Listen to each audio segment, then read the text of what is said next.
Hey everyone, I have a 2022 Toyota RAV4 XLE all-wheel drive here in front of me. Just kind of want to go over some comments that I have with the vehicle after owning it for a few months. Not saying there aren't a ton of RAV4 videos out there, but I'll give my thoughts on it anyway. Specifically, this is a Canadian model, so there are some slight differences in the packaging that I'll kind of go through, and a lot of the comments I make will be specific to this particular vehicle, even though they are going to be similar to the US version. So to start, I have the blueprint color, which I really like compared to all the other colors that were available here in Canada. It's the usual white, gray, black, silver, blueprint, or the red, which is a $250 option.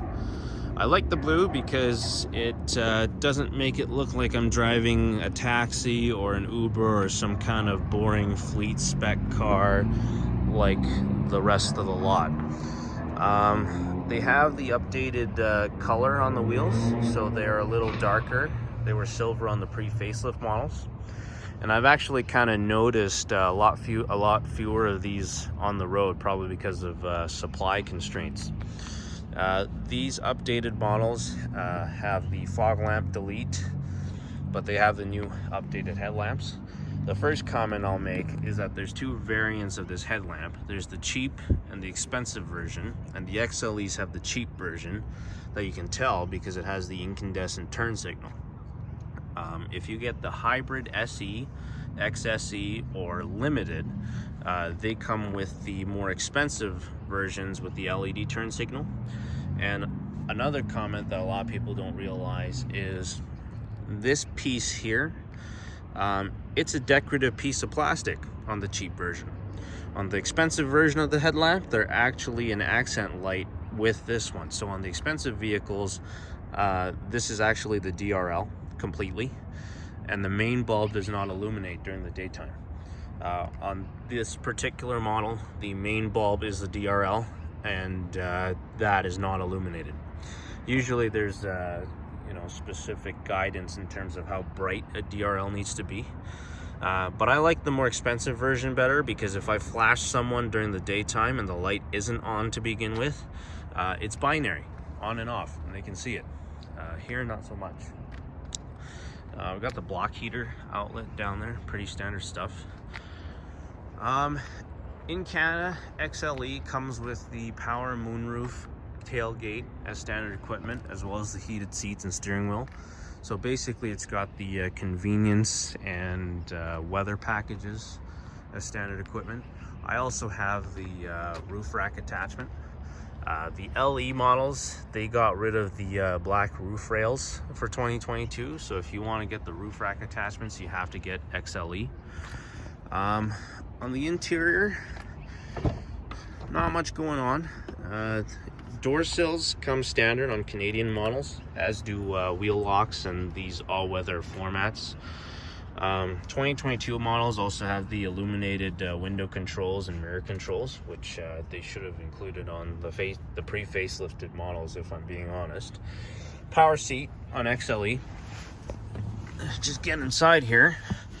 This is the standard interior. It's got the 4.2-inch helper and the 7-inch screen, so nothing to write home about.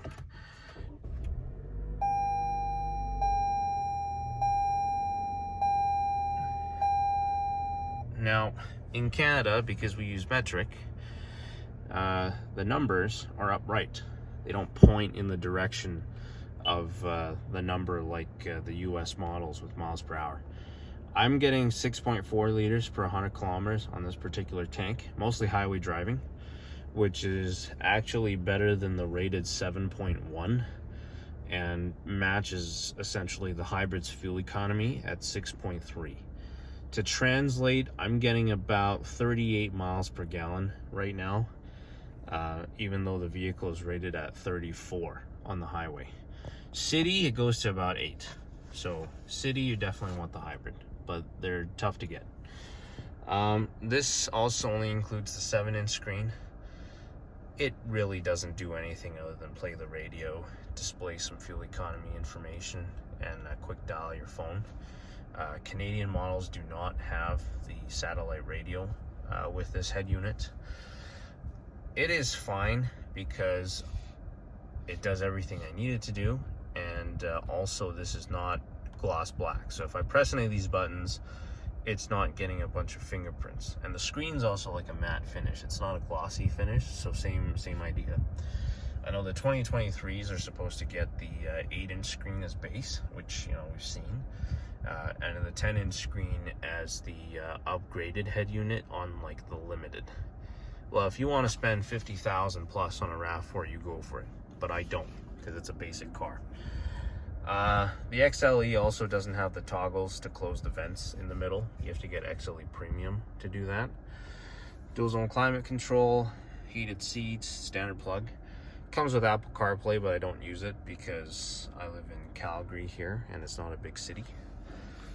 Apple CarPlay gets plugged in there, and I don't like fumbling with all the wires, so I just usually put my phone there if I need directions to something, and it's fine. I got a little storage shelf here, which is nice and deep. Lockable glove compartment, which is new for 2022. No ambient lighting, because that's kind of a thing reserved for the limited models. One thing I have noticed as well is that XLE models only get the padded armrests. The doors are all hard plastic. See that? If you want the padded doors, you have to get the Trail or the Limited, if I'm not mistaken, for gas.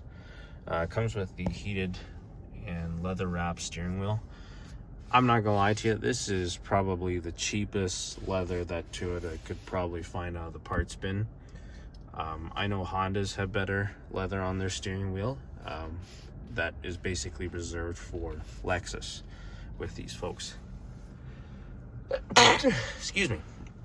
Not much else going on. You got the multi-terrain select that I've never used, the modes that I've never used. This also has the rubber shift knob. If you get XLE Premium, it comes with the leather shift knob. If you put in drive, the parking brake actually automatically disengages. And when you put it back into park, the parking brake automatically engages. So that's a nice feature. Standard cup holders and storage compartment with USB-C connectors. Cloth seats are fine. They're not the cheapest thing in the world. Nice and durable, which is good. Comes with the sunroof, illuminated controls here, which weren't the case before. Manual dimming mirror, so they don't even give you the automatic dimming mirror or the one with the funky camera. So this is pretty basic in that sense. I'm gonna shut the vehicle off here. 3,400 kilometers on my particular model.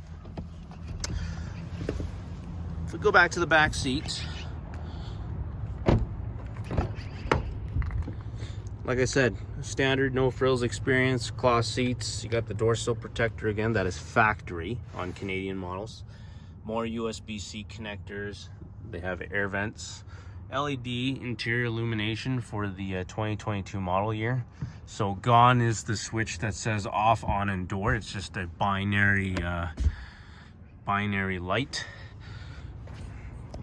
Here, if we look at the seats, there's two positions, so they can fold down like normal, or they can lock here in the upright position. You see we got a little bit of space there, and you can recline them so that they are flush. So that's fine. Fuel cap on the left side of the vehicle, the driver's side, which is the right side. Power trunk on the XLEs, that's standard. Dual exhaust, I like that, even though it's just a 4-cylinder, it comes out of one pipe.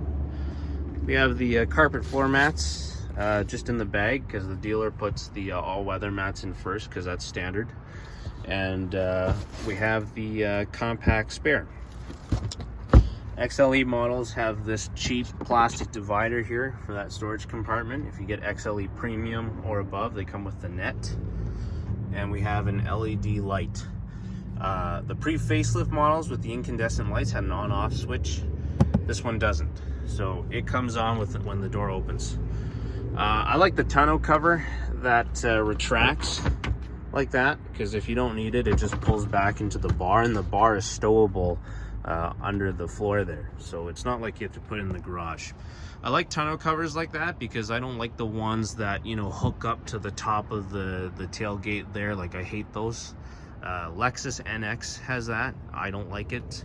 NX also has the run flat tires, which is a pain in the ass. So it's a fine car. They're affordable, and they're actually, dare I say, inexpensive in Canada, because you can get an LE all-wheel drive for $31,000 MSRP. I think the 2023 CRV just came out, and the LX all-wheel drive was $37.5. So if you're looking for something on a budget, or if you're, you know, in the taxi business and you run a fleet or something like that, then get a RAV4, because they're cheap, dare I say. Best thing about this car is that you don't feel bad buying one and owning one. These vehicles are not fancy, but they're utilitarian. They're well designed. I think they are well built, even though there's aspects of the vehicle that are cheap. And you know, hopefully this vehicle serves me for 300,000 kilometers, or until it decides to rust out on me up here in Canada. But that's kind of all the comments I had. There you go. Owner's overview of a RAV4 gasoline model.